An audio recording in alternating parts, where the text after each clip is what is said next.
하나님의 말씀은 마가복음 13장 1절로 시작합니다. 종말에 대해서 제가 잠깐 간증 좀 해야 되겠습니다. 제가 5살 때인가 할아버지가 돌아가시면서부터 어린 나이 때 죽음에 대해 고민을 하게 됐습니다. 사람은 왜 죽어야 되고 죽지 않는 방법은 없는 건가? 죽고 나서 어떻게 되는가? 결국 그것이 군대 말년에 성령세를 받으면서 부활이 믿어짐으로써 해결은 됐는데, 그 이후에는 이제 우주의 종말에 대해서 제가 연구하게 됐습니다. 그러면서 제2종교개혁도 그렇고 제3의 교회도 그렇고, 그러면서 주님의 재림을 준비하는 이제 남은 14만 4천의 사람들을 일으키는 그런 종말적 과제를 위한 신학자고, 그런 성령 운동가고 목회자로 나를 부르셨구나. 그게 정리가 되더라고요. 이런 사역을 위해서 아예 어렸을 때부터 이 죽음과 죽음 이후를 고민하게 하고, 성령 받고 나서는 이제 그거를 우주적 차원에서 해결하는 종말에 대한 신학이나 그런 운동을 일으키도록 주님이 택했구나. 그래서 우리 교회에 주신 말씀이 전부 그런 거구나. 그렇게 정리가 됐습니다. 예수께서 성전에서 나가실 때 제자 중 하나가 이르되, 선생님이여 보소서, 이 돌들이 어떠하며 이 건물들이 어떠하리까? 지금 예수님이 말씀하신 이 성전이라는 것은 헤롯 왕이 세웠던 성전을 말합니다. 그 성전을 보면서 제자가 이제 물은 거죠. 이 건물들과 이 돌들은 어떻게 되냐 이거죠. 예수님 뭐라고 대답하냐면, 내가 이 큰 건물들을 보느냐? 돌 하나도 돌 위에 남지 않고 다 무너뜨려지리라 하시니라. 이게 실제로 이루어졌어요. AD 70년 로마 디도 장군이 독립운동하는 유대인들을 진멸하기 위해서 그 도시를 포위했고, 그래서 완전히 그 예루살렘 성을 박살을 내버렸는데, 정말 돌 하나도 돌 위에 남지 않을 정도 다 무너뜨렸어요. 왜 그 일이 벌어졌냐면, 예루살렘 성전 안에 있는 금을 탈출하면서 소문이, 이 금을 찾기 위해서 이 군인들이 그렇듯 샅샅이 뒤지면서 돌 위에 돌 하나도 남지 않을 정도로 다 파괴를 해버린 겁니다. 이건 역사적으로 이루어진 사건이에요. 그런데 이어서 예수께서 감난산에서 성전을 마주 대하여 앉으셨을 때 베드로와 야고보와 요한과 안드레가 조용히 물었다. 이거는 또 다른 차원의 성전 개념이 돼요. 그것은 예수님이 재림하기 전에 이스라엘이 성전을 회복합니다. 그래서 주님은 1948년에 이스라엘을 독립을 시킨 겁니다. 이스라엘이 독립이 돼야만 예루살렘의 제3의 성전을 세우니까. 그래서 역사의 종말은 이스라엘 국가가 세워진 거고, 이제 예루살렘 성전을 세움으로 본격적으로 7년 환란 시대가 이제 들어가게 되는 거예요. 그러니까 아직 예루살렘 성전이 세워지지 않았기 때문에 정말 아니라니까요.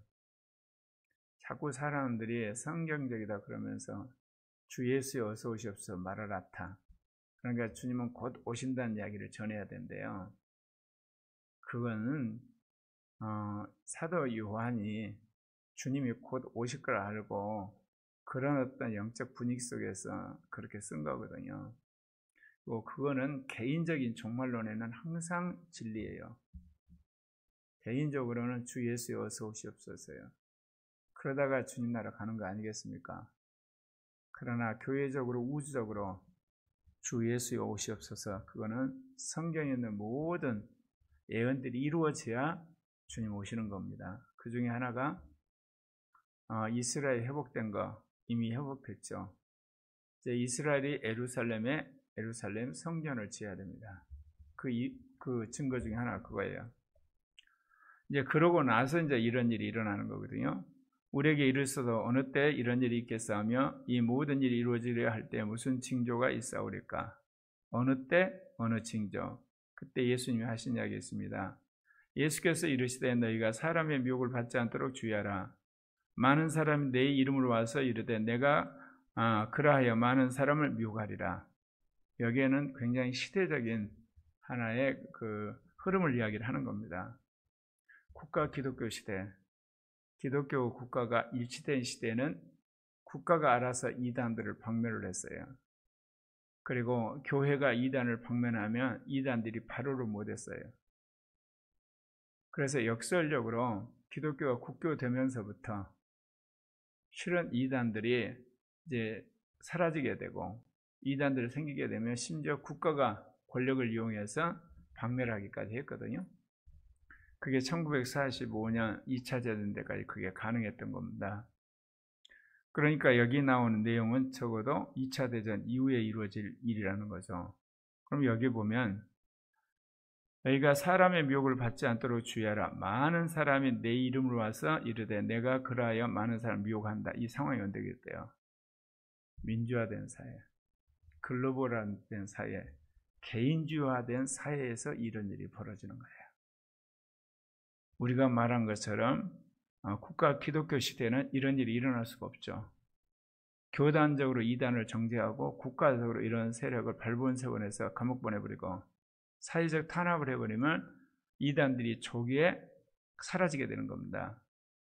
그러나 글로벌 됐기 때문에 이거를 컨트롤할 수 있는 세계 정부도 없어요. 또 개인주의이기 때문에 이거를 굳이 사람들이 어떤 국가적 힘이나 경제적 힘에 의해서 누를 수도 없어요. 그리고 또 하나는 민주화되기 때문에 그들도 나름대로 종교의 자유를 주장하면서 계속 외치는 거거든요. 그래 미혹되는 거. 내가 제일 지금 속이 상하고 화가 나는 것은 우리 교회에 천지일보가 오잖아요. 그리고 주기적으로 7대 일간지에 신천지 광고가 실려요. 완전히 한국교회를 조롱하거든요. 근데 이게 뭐냐면 신천지가 이 교인들에게 막강한 헌금을 하게 한 다음에 그 자본력 가지고 한국 교회를 유린하고 있는 겁니다.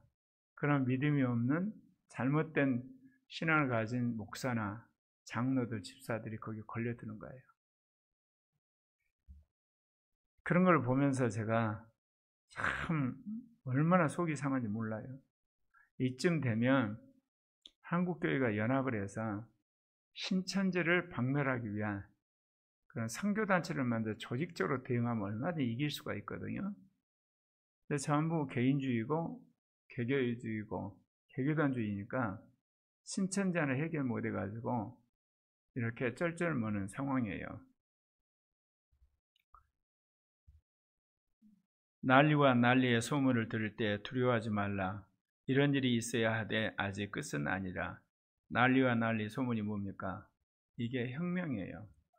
쿠데타고 그리고 반란들이에요. 그러니까 왕정 시대가 이제 무너지고 공화정 시대가 됐기 때문에 누구나 다 권력에 대항을 할 수가 있잖아요. 그래도 이제 국가의 중심 세력이 있어서 그 국가의 입법, 사법, 행정이 돌아가면 모르지만 그러지 않으면 나라가 중심을 잃어버려가지고 여러분 인터넷에 IT를 한번 쳐보세요.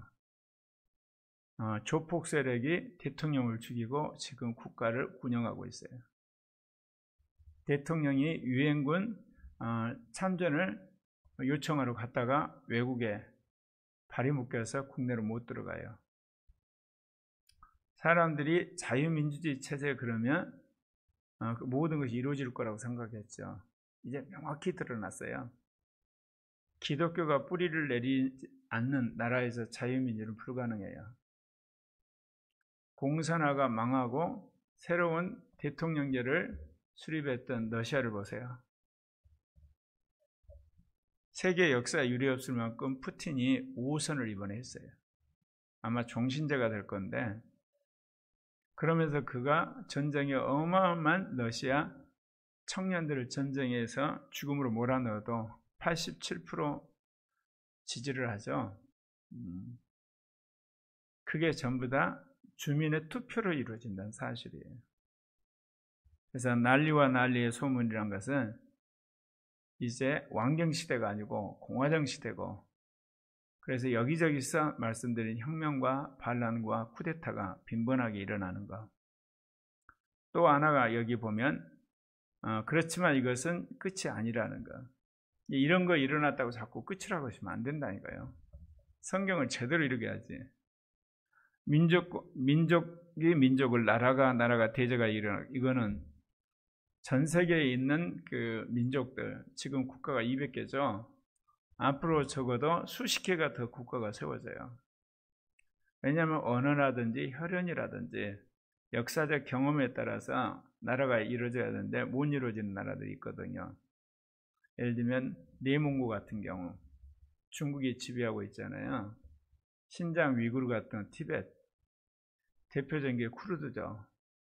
그거는 나라를 이루지 못하고 여러 나라에 흩어져 있어요. 그리고 러시아 같은 나라들, 인도 같은 나라들, 미국도 안에 들어가죠. 브라질이라든지. 다민족 국가는 나중에 다 흩어져서 이런 국가를 이루는데 그 과정 속에서 민족이 민족을, 나라가 나라에 대하여 일어나겠고, 예, 아직 정말 아니에요, 여러분. 지금은 그래도 평화 시기예요. 이제 그 시기가 이제 도래해서 이런 일들이 우후죽순 일어나는 겁니다. 그리고 곳곳에 지진이 있으며 기근이 있으리니 이는 재난의 시작이라. 그건 맞습니다, 이거. 여러분이 아는 것처럼 인간이 만든 이 자본주의 문명, 이 석유 문명이 남극과 북극의 어려움들을 녹이게 하고, 그 다음에 지구를 싸고 있는 이 오존층을 파괴해서 어마어마한 이런 그 자외선이 와서 암을 이렇게 유발하고, 그리고 엘니뇨 현상으로 엄청난 기산 난동이 일어나는 거, 이미 주님이 2000년 전에 예언하신 겁니다. 그러나 아직 끝은 아닙니다. 너희는 스스로 조심하라. 사람들이 너희를 공회에 넘겨주겠고 너희를 회당에서 매질하겠으며 나로 말미암아 너희가 권력자들과 임금들 앞에 서리니 이는 그들에게 증거가 되려 함이라. 지금도 말씀드린 것처럼 중국 같은 공산권 또는 이슬람권, 힌두권, 불교권에서 이 일이 일어나고 있잖아요. 지금 이것을 이야기하는 건 아니에요. 전 세계가 민주화되고 자유화되고 자본주의화되고 글로벌화된 연후에 전 세계적으로 이 일이 일어난다는 겁니다. 그래서 회당에서 매질하고 권력과 임금들 앞에 끌려가는 날이 와요. 그게 7년 환란 이전부터 강화되기 시작해서 7년 환란 때 이게 피크를 이루겠죠.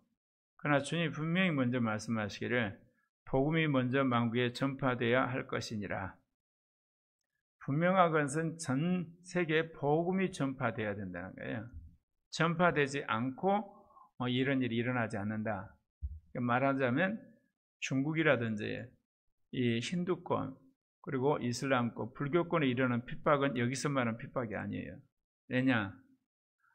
복음이 만국에 전파되지 않았기 때문에. 그 전에 일어나는 하나의 환란이고 이 복음이 다 전파되고 나서 이런 일들이 일어나는 거예요. 왜? 지구가 하나의 국가 그리고 경제가 하나의 시스템이 되고 종교가 하나 되어 가면서 참다운 복음과 성경과 성령 안에 살려는 사람들이 여기저기서 핍박을 당하죠. 어떻게 그런 일이 있을 수 있냐? 국가가 있는데 여러분 소말리아를 보세요. 그리고 여러분 IT를 보고 아프간을 보고 시리아를 보세요. 레바논. 국가가 붕괴되어 가니까 사람들을 보호를 못하죠. 여기저기서 테러 잔재가 사람을 죽일 뿐만 아니라 특별히 복음을 믿는 그리스도인들에게 엄청난 테러와 핍박이 이제 기다립니다. 사람들이 너희를 끌어다가 넘겨줄 때 무슨 말을 할까 미리 염려하지 말고 무엇이든지 그때 너에게 주시는 그 말을 하라. 너희들이 무슨 말을 할까 걱정하지 말고 주는 말대로 증거하라 그런 거예요. 우리가 끌려가서 사람들한테 핍박을 받을 때는 무엇 때문에 핍박을 받나요? 내가 믿는 예수 때문에 핍박을 받죠. 그럴 때 내 입을 통해서 예수가 말하기를 원하시는 거예요. 그래서 오늘 말씀이 무엇이든지 너희들이 이야기하려고 고민하지 말고 너에게 주시는 말을 그대로 대어내라. 왜냐? 너가 말하는 게 아니라 너 안에 계신 성령이 말한다. 우리가 인생을 살면서 여러 가지 말을 하는데 특별히 우리가 복음을 전할 때는 우리 안에 계신 주님이 말씀하시는 거예요. 여러분 안에 성령이 감동을 주면 여러분 입을 빌려드려야 돼요. 그래서 사람들에게 예수를 전해야 되거든요. 하나님의 말씀을. 그런 사람을 하나님 쓰셔서 위대한 은사자로 쓰시는 거예요. 그렇게 순종도 안 하면서 정말 위대한 종이 되려고 허구한 날 기도해봤자 이루어지지 않습니다. 그러니까 주님이 하라고 하면 하셔야 돼요. 이제 우리가 새 피조물의 7통로를 배웠어요. 그러면 주님이 여러분들을 어느 때에 말씀을 전하라면 여러분 말씀을 전해야 돼요. 그걸 배웠다고 해서 여러분 신령한 자가 되는 게 아니에요. 순종하지 않는 사람이 어떻게 하나님이 쓰시겠습니까? 오늘 그 이야기 하는 겁니다. 지금 너가 붙들려가지고 뭔 말을 걱정하지 마. 네 안에 계신 그리스도가 말할 거다. 성령을 통해서 말하게 될 때 그대로 말해라. 형제가 형제를, 아버지가 자식을 죽는데 내어주며 자식들이 부모를 대적하여 죽게 하리라. 지금 이런 날이 일어나나요? 예를 들면 서구라파라든지 북미라든지 오세아니아, 그리고 남미에서 이런 날 안 일어나잖아요. 아직은. 좀 있으면 지구가 하나 되어 갈 때 그런 일이 벌어집니다. 이게. 그러니까 지금은 가족 단위로 신앙생활하는 가정들이 많지만 나중에는 완전히 개인주의가 만개하기 때문에 여기 나온 것처럼 형제가 형제를, 아버지가 자식을, 자식이 부모를 대적하는 말을, 이게 개인주의가 극심해져 가는 거예요. 이게 하나님 뜻이에요. 왕정에서 공화정으로 가고 공화정이 이제 극단적인 개인주의로 가는 것이 하나님이 일반적으로 종말을 예비하면서 하는 하나님 뜻이라니까요. 이러할 때 이 개인주의를 극복하고 이 가정을 이루고 국가를 이룬 나라가 마지막 선진국으로, 그리고 또한 강력한 나라로 마지막 남게 되는 거예요. 전체적으로 국가가 와해되고 사회가 붕괴되고 가정도 해체되고 개인주의가 득세하는 것을 지금 종말의 현상으로 이야기를 하는 거잖아요. 또 너희가 내 이름으로 말하면 모든 사람의 미움을 받을 것이나 끝까지 견디지 않은 구원을 받으리라. 7년 환난 때 예수 이름 때문에 우리가 환난을 당해요. 고통을 당하고 이루 말할 수 없는 사람들로부터 모멸감과 경제적인 손해를 당하거든요. 근데 끝까지 견디는 자가 구원을 받으리라. 이 이야기는 7년 환난을 이야기하시면서 7년 환난을 통과하라는 거거든요. 자꾸 미국에서 온 종말론의 특징이 뭐냐면 환난 없이 휴거를 이야기를 해요. 그 대표적인 사람이 정동수 목사예요. 자기는 굉장히 정통이라는데 사실은 종말론에 관한 완전히 거짓말을 밥 먹듯이 하거든요. 여러분, 종말론은요, 환난을 통과한 휴거를 하지 않은 모든 종말론은 들을 필요도 없어요. 시간이 아까워요. 주님이 교회 시대도 주를 위해서 헌신한 순교자들과 거룩하게 사는 14만 4천을 주님께서 지금 선발하고 계시는데 하물며 7년 환난 때 그거를 통과하지 않고 휴거가 있냐고요. 자꾸 이거를 아니라고 해요. 조영희 목사도 그런 거거든요. 그러니까 축복 이야기를 하고 번영 이야기를 하고 이 땅에서 교회 성장을 이야기하는 사람들이 또 신학적으로 이런 흔히들 말하면 후천년 또는 무천년 그리고 환난전 휴거를 이야기하는 거예요. 그래서 우리가 참 주님 말씀 안에서 온전하기가 참 힘듭니다. 말하자면 역사적 전천년, 곧 주님이 오셔가지고 천년왕국이 이루어진다는 것을 믿으면서도 시한부 종말론에 빠지지 않는 것, 굉장히 이게 힘든 겁니다. 왜냐하면 주님 오시기 때문에 우리는 준비해야 된다. 그러면 어때요? 지진 하나만 봐도 종말 왔다고 그러고요. 터져도. 비가 만약 홍수가 져도 종말이라고 그러고요. 쿠데타만 이래도 종말이라고 그러세요. 왜? 이런 징조가 있다고 그랬으니까. 여러분, 역사적 전천년을 여러분 믿으면 믿을수록 역설적으로 시한부 종말론에 빠지면 안 되는 거예요. 비가 오든 지진이 나든 한발이 있든 뭐든 나는 할 수만 있거든 열심히 복음 전하고 거룩하게 살고 성경대로 성취하고 모든 세대에 성령운동을 하고 그리고 그리스도를 닮는 데 전심전력 학교다. 아무 문제 없어요, 여러분. 그 때를 몰라서 휴거 못하는 게 아니라니까. 알아도 휴거를 못한다니까, 여러분. 안다고 휴거가 되는 게 아니에요. 주님 보시기에 거룩하게 살고 신실하게 살고 이 핍박을 이겨낸 사람이 휴거를 하는 거예요. 본말이 완전히 전도가 된 거예요. 그야말로. 여러분, 선하게 산다고 천국 가나요? 아니에요. 예수를 믿어야 천국 가요. 근데 천국에 약속받는 사람은 선하게 살아야 돼요. 이것도 뭐냐? 전반부 후반을 뒤집어 놓은 거야, 실은. 선하게 살아서 구원받는 게 아니고 구원받으니까 선하게 사는 거거든요. 종말의 징조를 알아야 휴거하는 게 아니고 거룩하게 살아야지 휴거를 하는 거예요. 그런데 이런 징조와 이런 난리를 보면 어떻습니까? 정말 주님을 사랑하는 사람 더 열심히 살아요. 더 거룩하게 살고 더 열심히 전도하는 거예요. 아, 그렇구나. 주님 오시기 전에 최선을 다해야겠다. 근데 거짓된 신앙을 가진 사람은 염려하고 걱정하고 근심하고 쓸데없이 종말이나 징조를 이렇게 찾고 그런 것 세미나하고 모여서 거기에 토론하고 마귀한테 홀락 넘은 거예요, 여러분. 그래서 수십 년 동안 제가 이 종말에 대한 연구하고 또 그런 음성을 통해 분별하면서 그런 걸 느껴요. 그래서 하나님 우리에게 주신 것은 어찌하든지 대한민국을 자유민주주의 국가 그리고 북한을 자유민주적 체제로 통일을 해서 아시아 선교 기지로 이 나라를 만들어야 돼요. 작년에 주님 그 이야기 일국민주주의.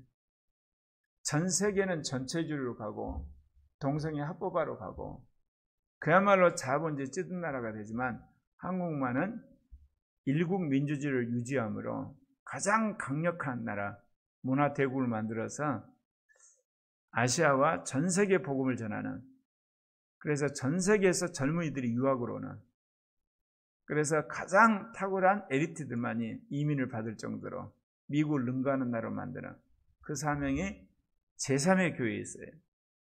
코리아 교회에 있는 거고, 제 자랑이 아니라 그 모델이 되려고 제가 물리학도 연구하고 신학도 연구하고 사상도 연구하는 거예요.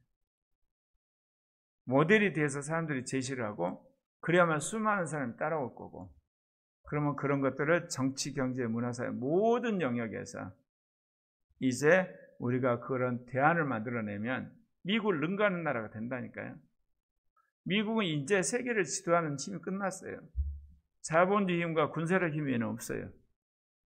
정치적 힘이라든지 종교적 힘이라든지 사회적 교육적 힘은 미국은 쇠퇴하고 있어요. 그래서 하나님이 이 삶을 우리에게 주신 거예요. 그래서 주님이 어쩌든지 대한민국을 그렇게 붙들어 주실 거란가. 그러나 기도만 하고 있고 예배만 드리고 있으면 안 돼요. 여러분 연구해야 되고, 여러분 투쟁해야 되고, 싸워야 되고, 대안을 제시해야 되고, 인물을 키워야 되고, 정치, 경제, 문화사회 모든 것에 영향력을 끼치는 그런 사람과 조직 만들어야 됩니다. 기도하십시다.